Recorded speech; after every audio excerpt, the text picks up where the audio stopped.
Jadi nanti kalau dalam satu kesepakatan bersama, tanya lagi nih, Mbak Agnes dalam satu kesepakatan bersama boleh nggak objek kerjasamanya banyak? Boleh. Nanti ada di slide saya berikutnya bahwa misalkan ternyata Kota Tangerang nih mau kerjasama dengan siapa nih. Jadi ketika Bapak nih, Kota Tangerang mau kerjasama dengan Kota Surabaya, langsung Pak diidentifikasi. Jangan hanya satu Pak. Misalkan Bapak mau kerjasama di bidang apa nih? Pariwisata ya. Terus mau bidang apa lagi nih? Lingkungan hidup. Jadi nanti gini Pak, coba dicek lagi di tempatnya Kak Intan, apakah itu sudah ada. Kalau mau menginisiasi boleh.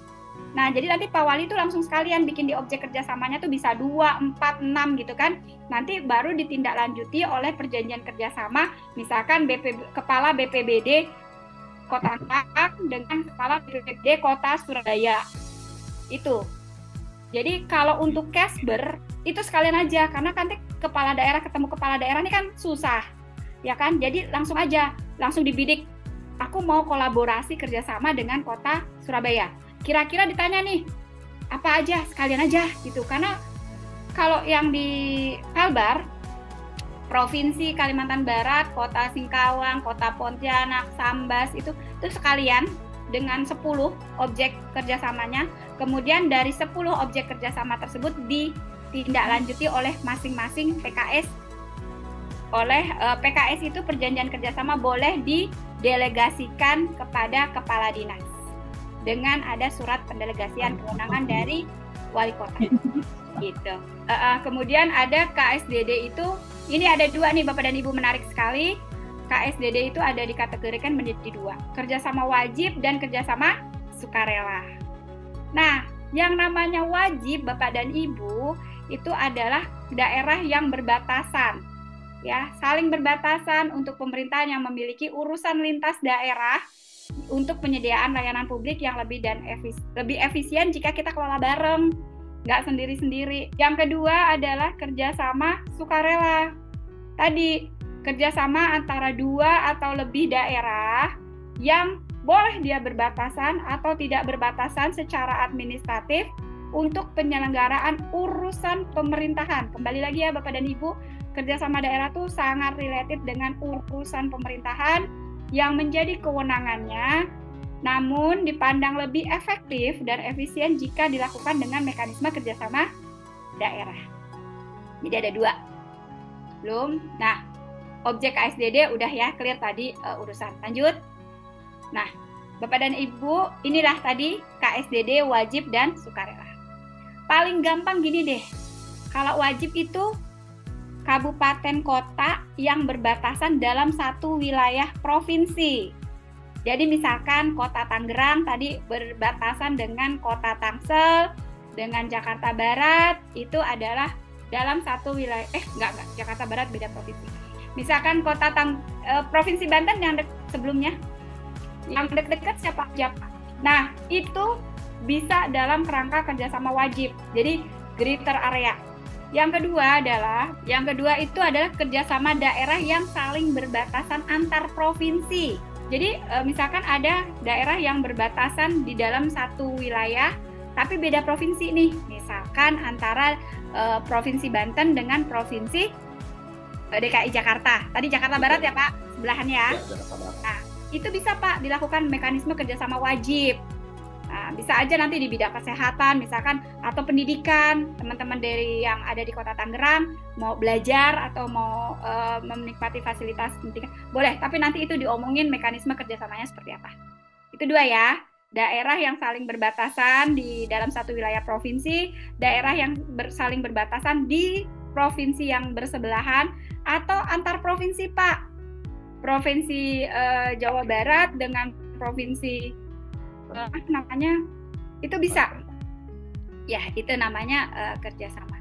Nah terus Pak, jadi itu masih kita bicara tentang kerja yang saling berbatasan. Nah ada lagi Pak yang tidak berbatasan.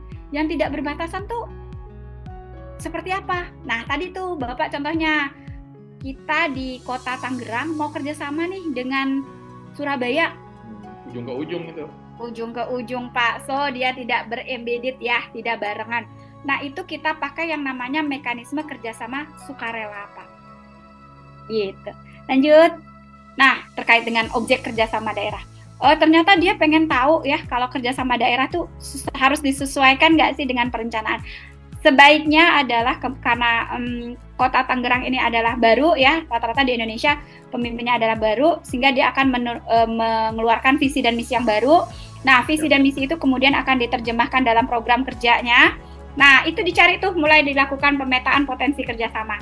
Kira-kira apa sih yang dilakukan untuk mensukseskan visi dan misi kepala daerah tersebut? Jadi sudah dibuat bagaimana perencanaannya itu melalui pemetaan, salah satu tools yang paling bisa digunakan yaitu melalui pemetaan potensi kerjasama daerah. Ini ada Kak Intan dan teman-temannya yang memang spesialisasinya di kerjasama daerah. Saya juga belajar dari mereka. Nah, jadi ada bisa, misalkan ternyata butuh nih Tangerang untuk di level provinsinya apa, ternyata Tangerang nih dukungan provinsi, ternyata Tangerang tuh butuh dukungan kementerian lembaga gitu kan, karena tadi ada yang ngomongin KPBU. Gimana? Itu dituangkan semua di dalam pemetaan potensi kerjasama. Sehingga tuh kenapa sih kita punya pemetaan sebagai guideline kita?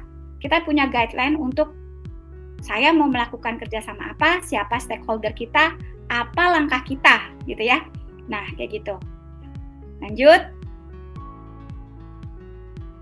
Nah, ini tadi yang ada di dalam regulasi anatomi urusan pemerintahan yang Bapak dan Ibu tadi sudah bisa lihat di Peraturan Menteri Dalam Negeri kita di pasal 4. Jadi Bapak dan Ibu ngecek pasal 4 itu adalah turunan dari Undang-Undang 23 tahun 2014 tentang anatomi urusan pemerintahan, di mana tadi saya udah sampaikan ya, ada urusan pemerintahan absolut, tapi absolut kita keluarkan, tidak ada di dalam pasal 4, tapi yang ada adalah urusan konkuren.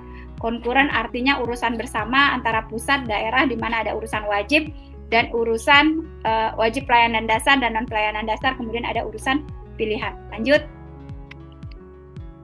Nah, ini Bapak dan Ibu pasal 6-nya gitu ya. Tadi misalkan teman-teman di Badan Bencana, Penanggulangan Bencana, atau di teman-teman di perpustakaan, teman-teman di kearsipan, pengen nih ngelakuin kerjasama. Apa sih yang dilakukan pertama kali gitu ya? Pertama kali teman-teman melakukan yang namanya persiapan dulu. Persiapan itu yang dilakukan apa sih di dalam persiapan pertama? Teman-teman tuh harus tahu dulu, teman-teman tuh mau kerjasamanya di bidang apa gitu ya. Nah, di bagian persiapan, lanjut adalah kemudian kita di bagian penawaran. Kalau di penawaran, Bapak dan Ibu, ya, di yang nomor 2 itu, bisa aja, ternyata, ini bisa 2 ya Bapak dan Ibu, bisa si mitra yang mengirimkan surat ke Kota Tangerang, atau Kota Tangerang yang bersurat. Dalam kasus tadi misalkan Kabupaten Kepulauan Anambas itu, Kepulauan Anambas yang bersurat ke Kota Batam. Atau bisa aja dalam kerjasama daerah itu siapa yang bersurat kepada siapa gitu ya. Nah, nanti ketika misalkan ada penawaran nih, ada contoh tadi, contohnya nanti penawaran kerjasama pariwisata oleh, Tangerang pengen pariwisata yang based on industrial park atau perdagangan atau seperti apa gitu ya. Terus Tangerang punya nih, pernah dengar nih di Indonesia kabupaten apa gitu ya, kota apa gitu. Bisa Pak Wali bersurat kepada mereka. Atau mungkin bisik-bisik di bawah nih, teman-teman Dispar udah punya mitra. Teman-teman Dispar yang berbisik kepada Pak Wali. Teman-teman Dispar mungkin, ataupun teman-teman Dispar punya mitra nih, PT KSDPK yang mau bantuin. Pak, nanti ini ada dari LSP, misalkan Lembaga Sertifikasi Profesi Pramindo, misalkan ya, tempat saya bernaung gitu ya. Jadi ada untuk, ternyata bisa loh Pak, sertifikasi tour guide, sertifikasi untuk food beverage, sertifikasi, bisa loh Pak, gratis dari mereka gitu. Saya dengar kayak gitu Pak, udah Pak yuk kita bikin kerjasama, atau mungkin harganya lebih dimurahin Pak, gitu kan. Nah itu bisa dari teman-teman wali kota Tangerang bersurat ke LSP Pramindo, atau LSP Pramindo bersurat ke Kota Tangerang. Itu bisa, dua-duanya. Nah, kemudian Bapak dan Ibu, setelah kita melakukan persiapan tadi dengan KAK, terus kita tawarkan kepada mitra, atau kita menerima penawaran dari calon mitra, kita susun yang namanya kesepakatan bersama Bapak dan Ibu. Nah, kesepakatan bersama itu isinya biasanya hal yang bersifat umum, karena dia belum masuk ke delik hukum. Jadi masih tidak ada hak dan kewajiban, hanya hal-hal umum, biasanya hanya kenapa sih mau melakukan kerjasama itu gitu kan, kemudian apa objek yang dikerjasamakan, korespondensinya kemana, hanya sifat yang umum. Nah, kesepakatan bersama yang nanti akan dibuat, misalkan tadi Kota Tangerang dengan Kota Surabaya, itu disampaikan kepada tim TKKSD, tim koordinasi kerjasama daerah. Di Kota Tangerang itu saya tahu banget udah ada, gitu ya. Nah, itu tim TKKSD-nya di bawah koordinasi teman-teman yang membidangi kerjasama, itu udah keren banget. Nah,